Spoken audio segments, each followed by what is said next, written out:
Hi welcome to Kavya officials. Soundarya గారు దక్షిణ భారత సినీ ప్రేక్షకుల హృదయాల్లో చిరస్థాయిగా నిలిచిపోయిన మహానటి. ఆమె అసలు పేరు సౌమ్య సత్యనారాయణ. 1972 జూలై 18న కర్ణాటక రాష్ట్రంలోని ముగ్బాగల్లో జన్మించారు.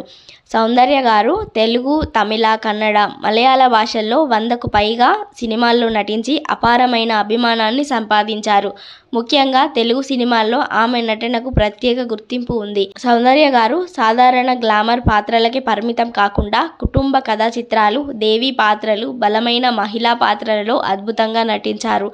అమ్మోరు, అంతఃపురం, రాజా, పవిత్ర బంధం, దేవి, సీతారామయ్య గారి మనవరాలు వంటి సినిమాలు ఆమె నట జీవితంలో మైలురాళ్లుగా నిలిచాయి. ఆమె నటనలో సహజత్వం, గంభీరత, ఆత్మీయత స్పష్టంగా కనిపించేది. అందుకే ప్రేక్షకులు ఆమెను సౌందర్యమూర్తిగా అభిమానించారు. సినీ రంగంలో ఉన్నత స్థాయిలో ఉన్నప్పటికీ సౌందర్య గారు సమాజ సేవ పట్ల ఆసక్తి చూపారు.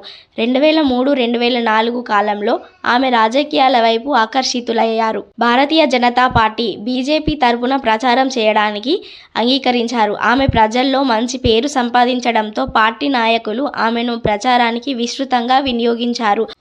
2004 ఏప్రిల్ 17న సౌందర్య గారు బెంగళూరు నుండి ఆంధ్రప్రదేశ్లోని కరీంనగర్ జిల్లాలో ఉన్న ఒక ప్రాంతానికి ఎన్నికల ప్రచార కార్యక్రమంలో పాల్గొనడానికి బయలుదేరారు. ఆమెతో పాటు ఆమె సోదరుడు అమర్నాథ్ కూడా ఉన్నారు. వారు ప్రయాణిస్తున్నది ఒక సింగిల్ ఇంజన్ ఈ చిన్న విమానం, సెన్నా విమానం. బెంగళూరులోని జక్కూర్ ఎయిర్ ఫీల్డ్ నుంచి ఆ విమానం టేకాఫ్ అయింది. అయితే టేకాఫ్ అయిన కొన్ని క్షణాల్లోనే విమానం సాంకేతిక లోపం కారణంగా నియంత్రణ కోల్పోయింది. టేకాఫ్ అయిన కొద్దిసేపటికే విమానం ఎత్తు సాధించలేకపోయింది. ఇంజన్లో లోపం తలెత్తిందని ప్రాథమికంగా గుర్తించారు. పైలట్ విమానాన్ని నియంత్రించడానికి ప్రయత్నించినా ఫలితం లేకుండా పోయింది. విమానం బెంగళూరులోని గాంధీనగర్లో సమీపంలో అడవి ప్రాంతంలో కూలిపోయింది. విమానం కూలిన వెంటనే భారీ అగ్ని ప్రమాదం సంభవించింది. అందులో ఉన్న వారు అక్కడికక్కడే మృతి చెందారు. ఈ ప్రమాదంలో సౌందర్య గారు, ఆమె సోదరుడు అమర్నాథ్, పైలట్, మరో వ్యక్తి మొత్తం 4 ప్రాణాలు కోల్పోయారు. విమానం పూర్తిగా దగ్నమైపోవడంతో మృతదేహాలను గుర్తించడం కూడా చాలా కష్టమైంది. దేశవ్యాప్తంగా విషాదం. సౌందర్య గారి అకాల మరణం తెలుగు రాష్ట్రాలతో పాటు మొత్తం భారతదేశాన్నే తీవ్రంగా కలచివేసింది. ఆమె ఇంకా చాలా సినిమాలు చేయాల్సిన వయసులో ఉండగానే ఈ దుర్ఘటన జరగడం అభిమానులను శోభాసంద్రంలో ముంచింది.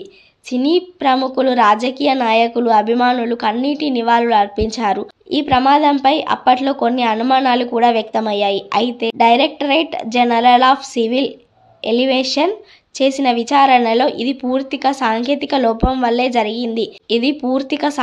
లోపం వల్ల జరిగిన ప్రమాదమని తేల్చారు. ఎటువంటి కుట్ర లేదా మానవ తప్పిదం లేదని అధికారికంగా ప్రకటించారు. సౌందర్య గారు నటించిన చివరి చిత్రం తెలుగులో శివశంకర్ మరియు కన్నడలో ఆప్తమిత్ర. ముఖ్యంగా ఆప్తమిత్ర సినిమాలో ఆమె నటనకు మరణాంతరం కూడా అపారమైన ప్రశంసలు లభించాయి. ఆమె లేని లోటు. సౌందర్య గారి మరణంతో తెలుగు సినిమా పరిశ్రమ ఒక గొప్ప నటిని కోల్పోయింది. ఆమె లేని లోటు ఇప్పటికీ తీరలేదని చాలామంది సినీ అభిమానులు భావిస్తున్నారు. ముఖ్యంగా దేవి పాత్రలలో ఆమె చూపించిన ఆధ్యాత్మిక భావం ప్రేక్షకుల మనసులో చిరస్థాయిగా నిలిచిపోయింది. సౌందర్య గారి మరణం ఒక ప్రమాదం మాత్రమే అయినప్పటికీ అది కోట్లాది అభిమానుల హృదయాలను గాయపరిచింది. ఆమె జీవితం చిన్నదే అయినా ఆమె కళాత్మక ప్రయాణం ఎంతో గొప్పది. ఈ రోజు కూడా టీవీలో ఆమె సినిమాలు వచ్చినప్పుడు ఇంకా బ్రతికే ఉంటే ఎన్ని మంచి పాత్రలు చేసేవారో అనే భావన ప్రతి ప్రేక్షకుడి మనసులో కలుగుతుంది. సౌందర్య గారు శరీరంగా మన మధ్య లేకపోయినా ఆమె నటన ద్వారా, ఆమె పాత్రల ద్వారా శాశ్వతంగా మన హృదయాల్లో నిలిచిపోయింది.